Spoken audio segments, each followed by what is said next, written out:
Getting ready.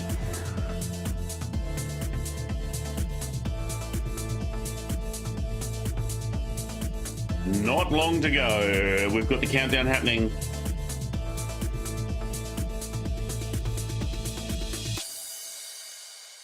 Welcome back to the Making Events Awesome live stream. My name's Warwick Merry. I'm going to be your host for the next 10 minutes or so. We don't know. It'll be something about that. I don't know about you, but I have been to many, many events, both live, online, hybrid, and the chat conversation, either on the events app, if it's live, or on the online program that you use, can be interesting. There seems to be a couple of extremes that it sort of levitates towards. Dead empty, like nothing in there at all. You've got no idea. And this is for events that have more people joining online than there are face-to-face. Just empty. No conversation. Or it's tech support, oh, the stream's failed, or how's I started? Has this session started yet? What's going on? So it's all very logistical questions. Or you get all these people going, oh, Barry, haven't seen you for ages. And it's just a whole sidetrack conversation, which in and of itself isn't that bad, but it could be better done with direct messaging, which the app typically will support. So how do you make the chat work to yourself? Got to be a big statement, disclaimer way up front. I am a huge fan of the chat. I think the chat is just awesome. I think it brings great things to your conversation. And I think that it really adds another level. Now, there are some speakers I know who are like, oh, turn off the chat. I don't want people chatting. I want them to focus on me. But they forget that the event is not about you. It's about the audience. So they have to have the ability to communicate with each other, share ideas, add value. Simple things that just really take it to the next level. Maybe you're talking about a bit of research and someone's got the link for it and they just put it in the chat. How cool is that?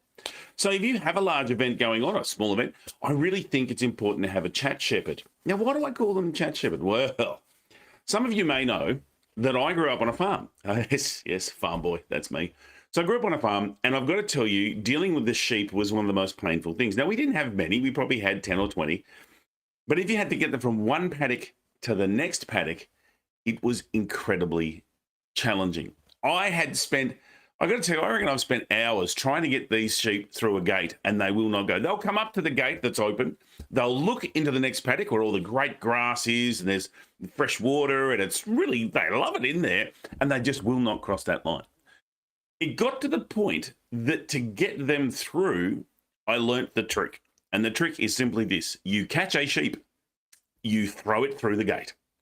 Once one of them's gone through, everyone else will just pile through. Often they'll jump really high as if there's some mystical barrier going through the gate. But getting that first one through is always a challenge.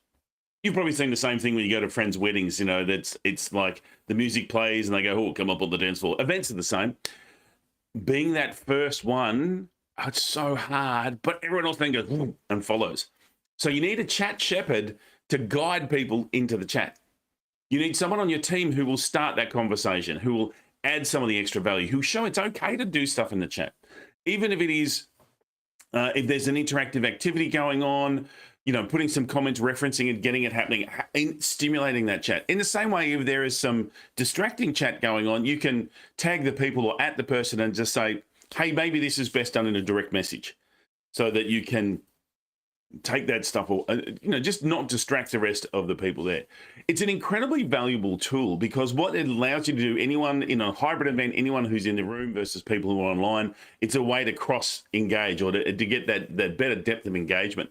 It's a great way to get a better understanding for the delegates so they can ask some of these questions or add some value or add some different ideas that you as the presenter may not thought of or that your presenters may not have thought of.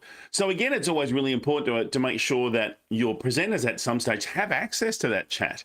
Whether that's, I know for a lot of us will have a monitor showing on the stage, which has the time, maybe it has the slides. Maybe it's time to have one that also has the chat. So whether you can have the slides and a bit of a chat that comes up. And I get, for some speakers, they'll go, well, that's very distracting. But as I've always said, we want that two-way TV. Our events have to be, it's not just us doing it to you, we're doing it with you. So how can we make sure that people are engaged? By actually engaging with them. So if they are putting things in the chat, that we are getting that conversation happening. Yeah, thanks, Danielle.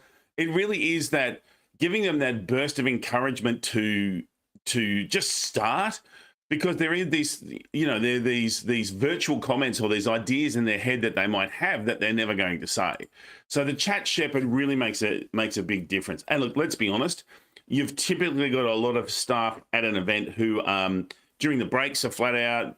During the sessions themselves, there's sort of a bit less pressure. It doesn't take a great deal of effort to watch the chat. They don't even have to be in the room. Like, they could be watching the chat from elsewhere. You could have some of your staff back at head office watching the chat because they can join the app from wherever they are. So a little bit of pre-work will help them sort of, stay on top of it.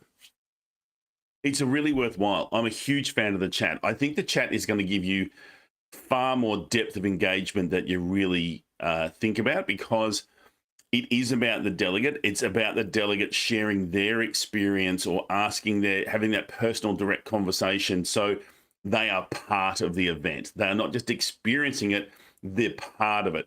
And I think that's a really important thing for us to be looking at as we go forward with the new world of events, the new world order of events. They really do want to do whatever they can to be part of it. So we need to make sure that they get the opportunity to be there. Are you going to have a chat shepherd?